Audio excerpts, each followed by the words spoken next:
approaches to course design.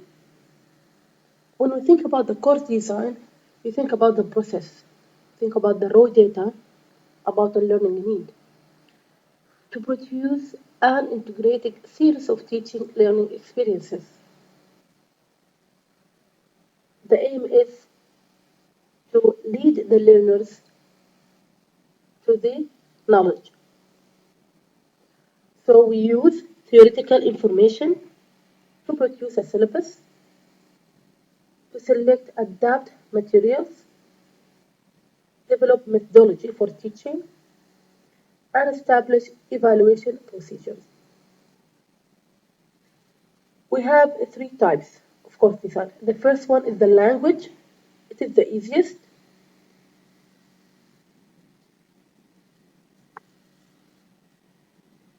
In this type, it is direct connection between the analysis of the target situation and the content of the course. So start from the learner to the analysis,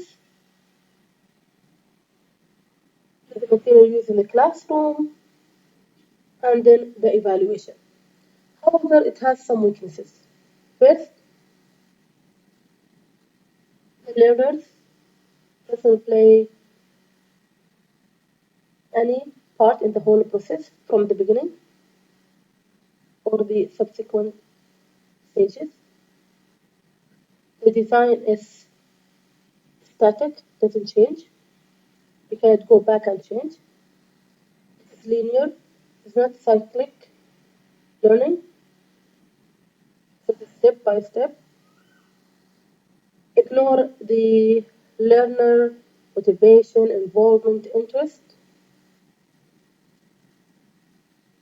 Address service level needs only the performance rather than the competence that underlies the performance. It doesn't think about learning theories, teaching methods. So here the diagram for that. So in this type, the learner are not considered as active participant in the learning process. This is the second type, the skill-centered course design. Focus on the learner. Try to help him to develop skills and strategies after the completion of the course.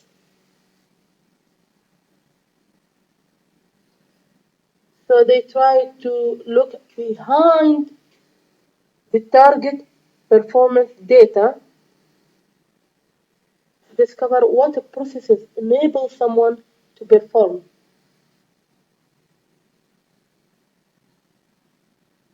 So it focuses on two fundamental principles, theoretical and pragmatic.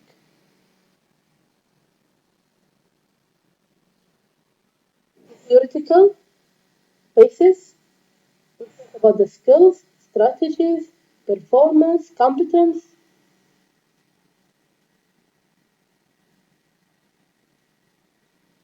That the learner use to produce and comprehend the language. So it is not only the surface performance data, we try to look underlying that performance. So we try to discover the essential competence that enables people to perform in the target situation. The pragmatic basis for the skill-centered approach focus on both the product and the process. So it is process-oriented and product-oriented. So try to assist the learners to think about the abilities, the interests, the likes and wants. So the advantages of the skill-centered approach is the focus on skills, not only goals. To think about the ongoing development,